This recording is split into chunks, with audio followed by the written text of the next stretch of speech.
Morning friends. आज की इस वीडियो में हम लोग क्लास 10th मैथ का है ना चैप्टर 6 जिसका नाम है त्रिभुज है ना, इसका मैं आप लोग को बता दूं पार्ट 1 वीडियो आ चुका है ना, और ये आपका पार्ट 2 वीडियो है। ठीक है ना, इसमें 2 पार्ट और आने वाला है। ठीक है ना, और ये सभी वीडियो अगर आप लोग देख लेते तो आपका जो त्रिभुज चैप्टर है इस बार बोर्ड एग्जाम में एक भी क्वेश्चन नहीं छूटेगा। ठीक है ना, और ये सभी क्वेश्चन कन्फर्म वीकली टेस्ट में आप लोग को देखने को जरूर मिलेगा। वीडियो को फुल वॉच करिए है ना, और अगर हमारे चैनल पे नए हैं तो चैनल को सब्सक्राइब करिए। ठीक है, क्योंकि जैसे मैं नेक्स्ट पार्ट है ना अपलोड करूँ है ना, आप लोग तक पहुँच जाए। सबसे पहले आपका जो पहला क्वेश्चन है ना, वो क्या देखिए, त्रिभुज ए बी सी में यदि डी ई समांतर बी सी हो तथा बी डी आपका 7.2 सेंटीमीटर हो है ना, और ए ई 1.8 सेंटीमीटर हो और ई सी आपका 5.4 सेंटीमीटर हो, तो ए डी का मान क्या होगा। ठीक है, देखिए आपको इस तरह से एक त्रिभुज बनाना है, ए बी सी एक त्रिभुज बना लीजिए। देखिए यहाँ पर जैसे बना हुआ है आपका, देखिए यहाँ पर। ठीक है, ए बी सी एक त्रिभुज बना हुआ है और इस क्वेश्चन में आपको बोला है ना कि डी ई समांतर बी सी। तो इस तरह से हम लोग एक लाइन ड्रॉ किए, तो यहाँ पर देखिए ये जो डी ई है किसके पैरेलल हो गया है, तो बी सी के पैरेलल हो गया है कि नहीं, ये दोनों आपस में पैरेलल है। ठीक है, तो डी ई समांतर बी सी है और कुछ वैल्यू आप लोग को बताया गया है। ठीक है, चलिए यहाँ पे, ठीक है, ये फिगर आपको नहीं बनाना, आपको फिगर ये वाला बनाना है। ठीक है ना, ये वाला फिगर ड्रॉ करना है।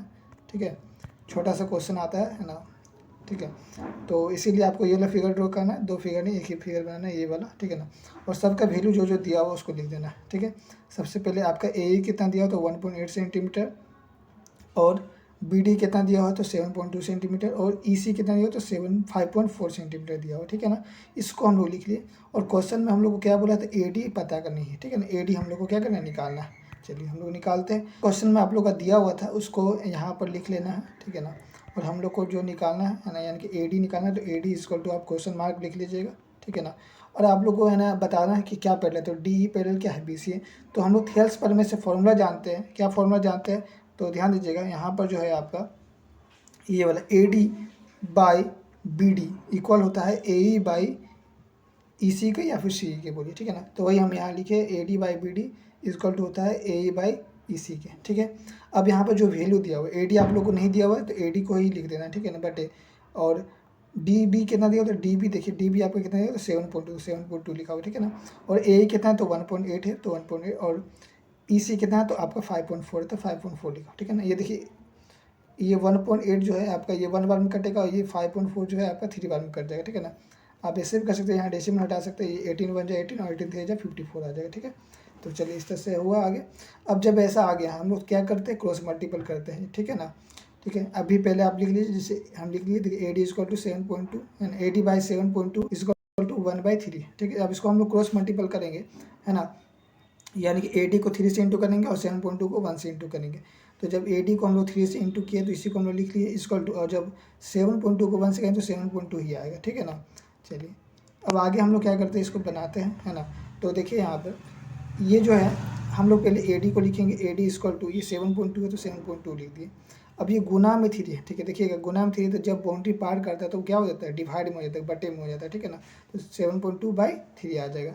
अब ये 3 का टेबल में कितने बार में कटेगा, तो 24 बार में, यहाँ भी 1 डिजिट बाई डेसिमल, तो 1 डिजिट बाई डेसिमल लगा देंगे। ठीक है ना, इसलिए आपका ए डी कितना आ गया तो 2.4 सेंटीमीटर आ गया। इस तरह से बहुत आसान क्वेश्चन है ये। ठीक है ना, और ये ज़्यादा मार्क्स का आता नहीं, छोटा सा आता है आपका है ना, एमसीक्यू में ये क्वेश्चन आ सकता है ये सब। ठीक है, इस क्वेश्चन को समझिएगा। क्वेश्चन 2 क्या है ना, देखिए त्रिभुज ए बी सी में यदि D E parallel B C है तो है ना A D by B D equal to क्या है 3/5 है, और ए सी इक्वल टू क्या है 4.8 सेंटीमीटर है, तो ए ई का मान ज्ञात कीजिए। ठीक है ना, आप समझिए A D by B D दिया हुआ है, यानी कि A D by B D आप इस तरह से लिखिएगा, कितना दिया हुआ है तो आपका 3/5 दिया हुआ है ना, यानी कि ए डी कितना है तो 3 और बी डी कितना है तो 5 है, और ए सी का वैल्यू दिया हुआ है। ठीक है ना, ए सी दिया हुआ है, यानी कि ये ए सी पूरा ए सी दिया हुआ है हम लोग को। ठीक है, चलिए समझिए इसको, देखिए कैसे, देखिए यहाँ पर आपको इस तरह से ये फिगर ड्रॉ करना है। ठीक है, तो ए डी आपका कितना है तो 3 है, और बी डी कितना है तो 5 है। ठीक है ना, अब ये समझिए, ये तो हम लोग को पता नहीं है। ठीक है, ये हम लोग को पता नहीं, और ये भी लाइन हम लोग को पता नहीं है, बट ये पूरा पता है हम लोग। ठीक है ना, पूरा पता है ना, यानी कि आप समझिए पूरा कितना है, तो पूरा जो है ये आपका 4.8 बताया गया है ना। अब इसको अगर x मान लेते हैं है ना, यानी पूरा क्या है 4.8 है, तो 4.8 में जो है अगर हम लोग x को घटा देंगे है ना, मतलब जो हमारा ये वाला वैल्यू है 4.8 पूरा है, और इसमें ये वाला वैल्यू जब हम घटा देंगे तो ये वाला निकल जाएगा ना। तो वही चीज़ यहाँ पे लिखे, तो 4.8 माइनस x लिखेंगे यहाँ पे। ठीक है ना, चलिए अब इसको हम लोग सेम उसी तरीके से फॉर्मूला से बनाएंगे, ठीक है। तो यहाँ पर जो भी आपका दिया होता है AD इक्वल टू लिख दीजिएगा 3 और BD इक्वल टू 5 लिख दीजिएगा, है ना। और A इक्वल टू आप x लिख सकते हो और EC इक्वल टू, है ना, 4.8 माइनस एक्स लिख दीजिएगा, ठीक है ना। और थेल्स पर में से, है ना, ये आपको ये लिख देना है, डी पर LBC है तो थेल्स पर में से ये फॉर्मूला आपको लिख देना, AD/BD इक्वल टू AE/EC, ठीक है ना। AD कितना है तो 3 है और BD कितना है तो 5 है, इक्वल टू AE कितना है तो आपको पता नहीं, यानी उसको x लिखे, और EC कितना है तो 4.8 माइनस एक्स, ठीक है ना। अब हम लोग को क्या करना है, क्रॉस मल्टीपल करना है, यानी कि जब 5 को हम x से मल्टीप्लाई तो 5x आ जाएगा। अब 3 को हम लोग किससे इंटू करना है, तो 4.8 माइनस एक्स है, तो 3 को करेंगे 4.8 माइनस एक्स से, ठीक है ना। चलिए इसको आगे ध्यान दीजिएगा, 5x इसी तो लिखेंगे इक्वल टू, अब 3 को जब 4.8 से इंटू करेंगे, और प्लस माइनस क्या होता है, माइनस होता है। अब 3 को जब x से इंटू करेंगे तो 3x आ जाएगा, है ना। अब यहाँ पर जो है हम लोग करेंगे आगे, ठीक है। अब यहाँ पर हम लोग आगे सॉल्व करते हैं। देखिए यहाँ पर पहले हम लोग 5x लिखेंगे, और ये देखिए 3x जो है आपका किस में है, माइनस में, तो जब ये बाउंड्री इस पार आएगा तो क्या हो जाएगा, प्लस में हो जाएगा, है ना, इक्वल टू, और जब इसको इंटू करेंगे कितना आएगा, तो 14.4 आएगा, ठीक है ना।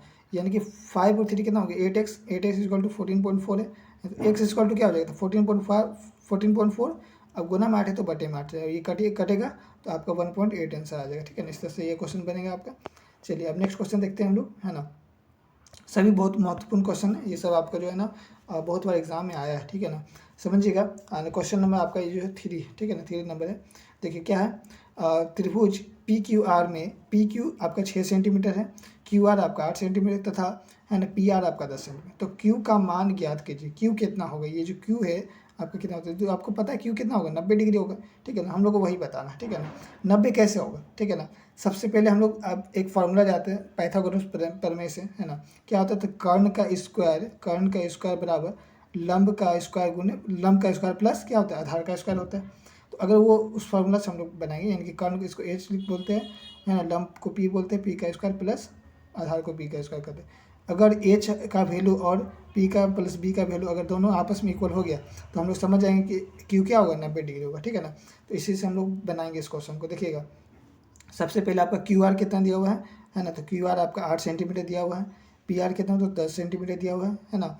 और क्या है आपका, देखिए यहाँ पर, है ना, तो PQ कितना दिया तो 6 सेंटीमीटर दिया हुआ, ठीक है ना। इसी फॉर्मूला से हम लोग बनाएंगे, ठीक है। सबसे पहले समझिएगा, है तो आपको यही बताना है ना, यानी कि ये जो दो साइड है ये मिलकर क्या बनेगा, इसके बराबर होगा, है ना, ठीक है। तो हम लोग बता देते दो साइड हमारा क्या है, तो एक PQ है, एक QR है। इन दोनों को जब हम लोग प्लस करेंगे, है ना, इसका स्क्वायर का प्लस करेंगे तो इसके स्क्वायर के बराबर होगा, ठीक है ना।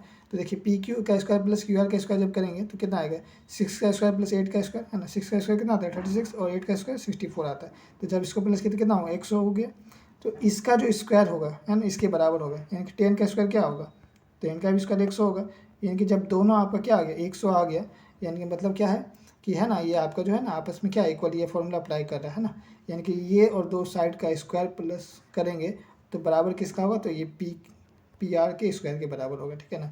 तो ये जो है आपका बताता है कि ये दोनों आपस में क्या है, इक्वल है, इसीलिए जो है ना इसका जो Q है वो क्या होगा, 90 डिग्री होगा। चलिए आगे क्वेश्चन देखते हैं हम लोग, है ना। क्या है, देखिए क्वेश्चन नंबर आपका 4, है ना। क्या है, बताइए कि नीचे दिए गए आकृति में त्रिभुज के युग्म, है ना, समरूप है या नहीं। समरूप है या नहीं ये आप लोग को बताना है। यदि त्रिभुज समरूप है तो, है ना, समरूपता की कसौटी को लिखिए, कसौटी को बताना, चलिए ठीक है। और समरूप त्रिभुज का, है ना, सांकेतिक रूप में व्यक्त करिए, ठीक है ना। कैसे ये समरूप है वो आपको बताना। सबसे पहले समझिएगा, दो आपका त्रिभुज है ना, ये समरूप है या नहीं। तो समरूप का कंडीशन क्या होता है पता है, पहले आप कंडीशन बताए थे, जो उसका शेप होता है वो कैसा होना चाहिए, एक जैसा होना चाहिए। जैसे देखिए ये आपका त्रिभुज है तो ये भी आपका त्रिभुज है, चलिए ठीक है, ये पहला सही है कंडीशन। दूसरा कंडीशन क्या होता है, तो कौन आपस में क्या होना चाहिए, इक्वल होना चाहिए। देखिए यहाँ पर, है ना, एंगल A कितना तो 60 है, इसमें भी एंगल P कितना 60 है। देखिए एंगल B कितना 80 है, तो इसमें भी एंगल Q कितना 80 है। इसमें देखिए एंगल, है ना, C कितना 40, R कितना 40।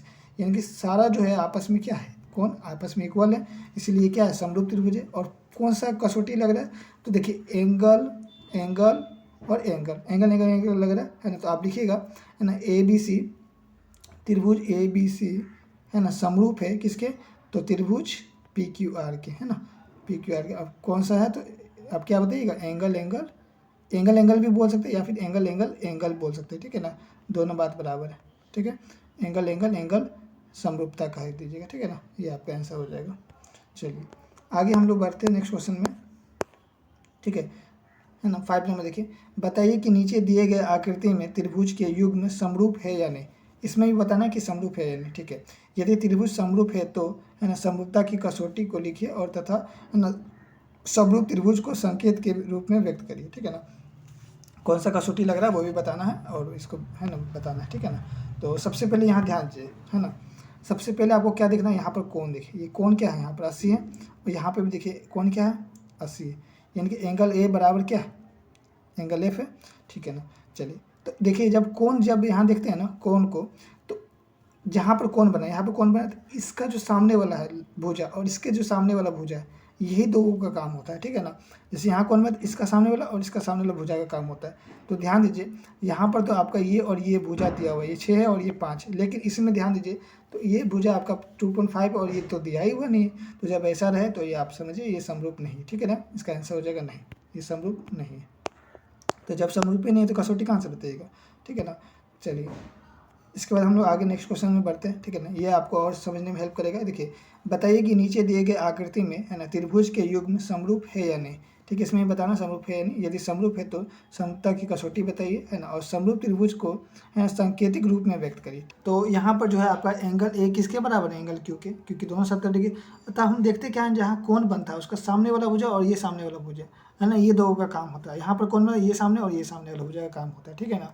तो देखिए यहाँ कौन बना और इसके सामने वाला भुजा आपको दिया हुआ, ये भी दिया हुआ है ना। यहाँ कौन बना, इसके सामने वाला भुजा दिया हुआ, ये भी भुजा दिया हुआ, ठीक है। तो यानी कि इसका है ना हम लोग काम करेंगे, ठीक है। चलिए बनाते हैं। सबसे पहले देखिएगा, है ना, हम लोग को क्या पता है ना, कि दोनों भुजा का जो ना आपस में कैसा होता है, समानुपाती होता है ना। तो ये जो अगर 2 है तो ये कितना हो, 4 होगा, ऐसा होता है। देखिए ये आपका क्या है, 2.5 है तो ये कितना है, 5 है। देखिए यहाँ पर ये 5 है तो ये कितना है, 10 है। यानी कि ये दोनों साइड आपस में क्या है, समानुपाती है, और ये दोनों साइड आपस में क्या है, समानुपाती है ना। और कोण भी आपका जो है सेम है, ठीक है ना। तो ये तो आपका समरूप है ना। यहाँ पर आप लिखिएगा, है ना, कि त्रिभुज जो है, त्रिभुज ABC है ना समरूप है क्या, तो त्रिभुज PQR के, ठीक है ना, समरूप तो है। और कौन सा कसौटी लग रहा है, तो देखिए यहाँ पर ये साइड और ये वाला साइड इक्वल है, फिर ये एंगल और ये एंगल इक्वल है, फिर ये साइड और ये साइड, यानी कौन सा कसौटी, तो साइड एंगल साइड, एक साइड एंगल साइड का कसौटी लग रहा है, ठीक है ना। तो आपका ये आंसर हो जाएगा, ठीक है। तो इस तरह से हमने इस वीडियो में आपका जो है ना शॉर्ट टाइप क्वेश्चन आंसर लाया, ठीक है ना। और इसके बाद हम नेक्स्ट वीडियो में हम लोग है ना कुछ लॉन्ग टाइप क्वेश्चन आंसर की बात करेंगे, जो कि है ना हर बार एग्जाम में आता है और लगभग आपका है ना 2 से 3 मार्क्स का क्वेश्चन रहता है, ठीक है ना। तो उस क्वेश्चन को हम लोग देखेंगे, ठीक है ना। तो नेक्स्ट पार्ट आप लोग के लिए बहुत इंपॉर्टेंट होने वाला है, क्योंकि जो फाइनल एग्जाम है उसके लिए बहुत इंपॉर्टेंट, क्योंकि 3 मार्क्स का है ना क्वेश्चन पूछा जाता है, ठीक है ना, हर बार पूछा जाता है ना। और जो महत्वपूर्ण क्वेश्चन है वही सब हम लेकर आएंगे, ठीक है ना। तो है ना आप लोग चैनल को सब्सक्राइब जरूर कर लीजिएगा, ठीक है ना, क्योंकि नेक्स्ट वीडियो आप लोग को मिल पाए, ठीक है। और इसके बाद जो नेक्स्ट वीडियो आएगा वो आपका 5 मार्क्स के लिए आने वाला है, ठीक है ना। यानी कि जो इसका पार्ट 4 होगा, पार्ट 3 में आपका 3 मार्क्स का क्वेश्चन मिलेगा, पार्ट 4 में 5 मार्क्स का क्वेश्चन मिलेगा, ठीक है ना। तो वो दोनों वीडियो बहुत ही इंपॉर्टेंट है, ठीक है ना। तो वो दोनों वीडियो को आप लोग मिस मत करिएगा, ठीक है। तो आज तो ठीक है, जल्दी मिलते हैं नेक्स्ट वीडियो में, तब तक के लिए जय हिंद जय भारत।